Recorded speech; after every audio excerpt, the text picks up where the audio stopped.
चांदी के साथ कर लेते हैं। धर्मेश नमस्कार, कैसे देखते हैं आप स्पेशली सोने के प्राइसेस अब यहाँ से? Good morning. देखिए, अगर सोने की बात करें तो सोने में काफी वॉलेटिलिटी आपको पिछले हफ्ते देखने मिली थी, बट यहाँ पे काफी स्थिरता, एज आपने भी कही कि मार्केट स्थिर हो चुका है। $2400 काफी की लेवल है, मार्केट उसके इर्द गिर्द सस्टेन हो रहा है, बट टेक्निकली और फंडामेंटली मुझे लगता है कि प्राइस थोड़ा एग्जॉस्ट हो चुका है। जो भी न्यूज थे, डेटा थे, डिमांड सप्लाई था, अक्षय तृतीया की डिमांड जो डोमेस्टिक मार्केट में थी, वो सारे के सारे अभी फेड होते दिख रही है। तो मेरे हिसाब से यहाँ पे एक छोटी अवधि के लिए यहाँ पे एक मुनाफा वसूली देखने मिल सकती है। मैं एक्सपेक्ट करता हूँ कि 73,000 काफी की लेवल है, यहाँ पे एक बार आप मुनाफा वसूली कर सकते हैं, और जो स्पेक्युलेटर्स है यहाँ पे बिकवाली करके चल सकते हैं। डाउन साइड एटलीस्ट 300 से 400 रुपए की गिरावट आपको करंट लेवल से देखने मिल सकती है। अंतरराष्ट्रीय मार्केट की बात की तो अगेन $2400 के लेवल्स ब्रेक नहीं कर पा रहा है, वो फिर से नीचे आ रहा है। तो अराउंड 2350 से 2340 के स्तर आपको फिर से देखने मिल सकते हैं। जो बड़ी तेजी है वो मैं एक्सपेक्ट करता हूँ कि जून जुलाई के बाद ही होगी, तो फिर से बात होगी इंटरेस्ट रेट कट करने की, और तब आपको तेजी देखने मिल सकती है। बट करंटली मुनाफा वसूली हावी रहेगी सोने में।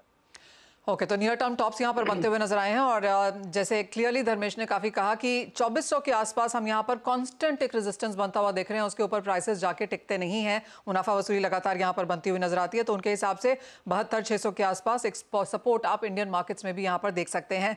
संयम नमस्कार। इंडियन मार्केट्स तो अच्छी खासी इंपोर्ट्स देखे हैं हमने, फर्स्ट क्वार्टर कैलेंडर ईयर में इंपोर्ट्स अच्छे देखे, अप्रैल में नंबर्स और भी यहाँ पर स्ट्रांग होते हुए नजर आए हैं। तो इवन एज भाव 72-73 के आसपास हैं, उसके बावजूद भी भारतीय बाजारों ने अच्छा खासा सोना लिया है। लेकिन एक्सपोर्ट मार्केट्स के जो नंबर्स आए हैं, स्पेशली अप्रैल के जो नंबर्स हैं, वो बहुत सपोर्टिव नहीं हैं। तो आप कहेंगे इंडियन ज्वेलरी एक्सपोर्ट थोड़ा सा यहाँ पर वीक होता हुआ दिखा है? देखिए, डिमांड इंडियन मार्केट्स के अंदर अप्रैल के अंदर बहुत अच्छी थी। इंडिया के अंदर 180 टन के ऊपर गोल्ड फर्स्ट क्वार्टर के अंदर आ चुका है, और काफी अच्छी बाइंग अक्षय तृतीया के अंदर भी हुई। 5% डाउन थी पिछले साल से, लेकिन ये भाव के हिसाब से फिर भी अच्छी थी। सीपीआई डाटा ना अच्छा आने के कारण, इन्फ्लेशन कंट्रोल में आने के कारण 2 रेट कट्स और एक्सपेक्टेड है इस साल के अंदर, भी ऐसा लग रहा है। इस वजह से 3 महीने सोने के भाव नीचे रहेंगे, फिर धीरे धीरे बढ़ेंगे, ऐसा एक सोच से मार्केट को भी ध्यान आ गया है, और बाइंग सही तरीके से हो रही है। जहां तक कि एक्सपोर्ट्स की बात करेंगे तो इंटरनेशनल जियोपॉलिटिकल टेंशन जो हैं, उसके ऊपर भी बहुत डिपेंड करता है एक्सपोर्ट्स। जो गल्फ के अंदर कुछ प्रॉब्लम्स आई, अभी प्रॉब्लम जियोपॉलिटिकल हल्की स्टेबलाइज हो गई है, लेकिन जो दुबई की मार्केट है, जो गल्फ की मार्केट है, कुवैत कतर की मार्केट है, वो अभी भी बराबर तरीके से स्पीड से चलने नहीं ऐसा कोई ऑर्डर्स नहीं आ रहे हैं उसके उधर से। तो इस वजह से 6% मार्केट पिछले साल से डाउन है। लेकिन मुझे लगता है कि आने वाले महीने, 1.5 महीने के अंदर जैसे जियोपॉलिटिकल टेंशंस अभी ईज आउट हो गई हैं, वापस डिमांड आने लग जाएगी। डायमंड की डिमांड एक्सपोर्ट्स के अंदर कम है, यूएस के अंदर कम है, लेकिन जहां पर आप गोल्ड की एक्सपोर्ट्स देखेंगे तो गोल्ड की एक्सपोर्ट्स अभी भी पिकअप कर रहे हैं, और अच्छी डिमांड है इंटरनेशनल मार्केट्स के अंदर गोल्ड ज्वेलरी की। सही है, अच्छी खासी डिमांड है यहाँ पर। हमने मिडिल ईस्ट दुबई से भी आते हुए देखी है, जो एक अच्छा मार्केट और एक अच्छा ट्रेड पार्टनर अब इंडियन ज्वेलर्स के लिए बनता हुआ नजर आया है। तो अगर आप एक्सपोर्ट नंबर्स भी देखें, even if it is for gold demand, किस तरह से आप देखते हैं ये बाजार के जियोग्राफिक्स? देखिए, सेपा आने के बाद जो इंटरनेशनल मार्केट, अगर फॉर एग्जांपल दुबई के अंदर आप देखेंगे, पहले जो ज्वेलरी है वो मलेशिया से, सिंगापुर से, कुछ इंडोनेशिया से बाय होती थी। लेकिन सेपा आने के बाद जब भी इंडिया और दुबई, यूएई के अंदर जो बैठा है ट्रेड रिलेशंस, उसके अंदर जो रेट्स हैं बहुत इकोनॉमिकल हो गए हैं वहाँ के रिटेलर्स के लिए, और जितनी ज्वेलरी वो पहले वहां से खरीदते थे, अभी इंडियन ज्वेलरी से खरीदते हैं।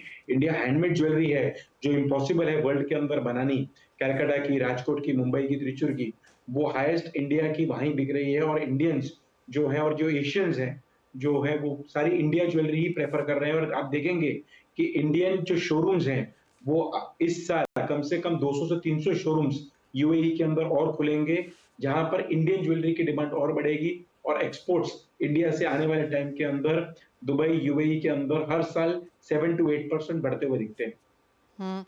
ये जो 200-300 शोरूम्स आप खोलने की बात कर रहे हैं यूएई में, ये आपको लगता है इंडियंस खोलेंगे या फिर वहीं के लोग इंडियन ज्वेलरी यहाँ से ले जाके वहां बेचने के लिए खोलेंगे? आई थिंक 60% जो एनआरआईज हैं हम्म। वही जो शोरूम्स कर रहे हैं अभी वहां, हम्म। जो इंडिया के अंदर भी शोरूम्स है और वहां भी हैं। और 40% अभी ये पता लग गया है जो वहां के डोमेस्टिक हैं, सऊदी के प्लेयर्स हैं, कुछ कतर के प्लेयर्स हैं जो वहां पर ऑलरेडी शोरूम्स लेके बैठे हैं, उनको पता लग गया है कि जो इंडियन ज्वेलरी की डिमांड है वो बहुत अच्छी है उधर वहां पे। और जो लेडीज हैं जो गल्फ की, वो प्रेफर करती हैं ये हैंडमेड ज्वेलरी, क्योंकि बहुत सालों से इटालियन ज्वेलरी, इंडोनेशियन ज्वेलरी वहां बिक रही है। लेकिन जो इंडियन जो बड़ी ज्वेलरी है वो सिर्फ इंडिया में मैन्युफैक्चर हो सकती है, इतना टाइम लगता है बनने में, और जो कारीगरी है उसको देखते हुए वहाँ के इंटरनेशनल प्लेयर्स हैं, वो भी आज इंडियन ज्वेलरी रखने लगे हैं। आप संयम, आप भी यहाँ पर एक्सपोर्ट करते हैं, तो किस तरह की ग्रोथ आपने ईयर ऑन ईयर बेसिस पे देखी है, और अब आपकी क्या कैलकुलेशंस हैं इस साल, अगले साल को लेकर, जहां तक गोल्ड ज्वेलरी एक्सपोर्ट्स की बात हो?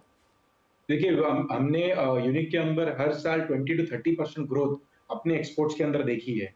और इंटरनेशनल मार्केट्स के अंदर हम देखेंगे तो मलेशिया हो गया, सिंगापुर हो गया, ऑस्ट्रेलिया के अंदर जो एफटीए हुआ है, उस वजह से जो एक्सपोर्ट्स है बहुत अच्छी तरह से खुल गई हैं। पहले लोग प्रेफर करते थे कि जितनी ज्वेलरी है वो दुबई से खरीदें और दुबई से ही पूरे वर्ल्ड के अंदर जाए।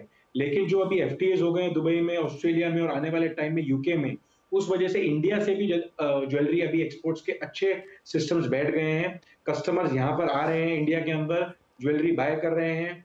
जो रेट्स हैं उन्हें, जो लॉजिस्टिक रेट्स हैं उन्हें बहुत प्रेफरेबल बराबर रेट्स में हम दे रहे हैं, जिस वजह से उनको प्रेफरेबिलिटी यहाँ पर आने में है। आने वाले टाइम के अंदर हमारी बातचीत चालू है गवर्नमेंट से कि एयरपोर्ट के अंदर भी हम एक ऐसा सिस्टम बना ले जहां पर ज्वेलरी की हैंड कैरी यहाँ से बाकी कंट्रीज के अंदर कर सकें। जितने रिटेल शोरूम्स हैं उसका पेपर वर्क पूरा होगा, कस्टम्स एयरपोर्ट पे बैठेगा और वहां से आप इजीली हैंड कैरी करके जा सकते हैं पूरी फॉर्मेलिटी करके। जैसे दुबई में होता था, जैसे कोई भी पोर्ट के ऊपर इंटरनेशनली पेपर वर्क बराबर करके आप जा सकते हैं, वैसे ही इंडिया के अंदर भी आने वाले साल 1.5 साल के अंदर आएगा, जिससे एक्सपोर्ट्स को और भी बूस्ट मिलेगी और touch and feel hand carry से और एक्सपोर्ट्स आने वाले टाइम के अंदर बढ़ेगी। ऑलराइट, ये ऑफ कोर्स संयम एक देखने वाली चीज़ होगी। अगर हम हैंड कैरी इंडियन एयरपोर्ट्स के लिहाज से यहाँ पर ज्वेलरी अगर खरीद सकें तो वो एक और बहुत बड़ा पॉजिटिव यहाँ पर आएगा। एक फाइनल सवाल संयम, आप काफ़ी सारे आपकी इंडस्ट्री में लोग, आपके फ्रेंड्स वगैरह आईपीओ लेके आ रहे हैं, आपने इसके बारे में सोचा है?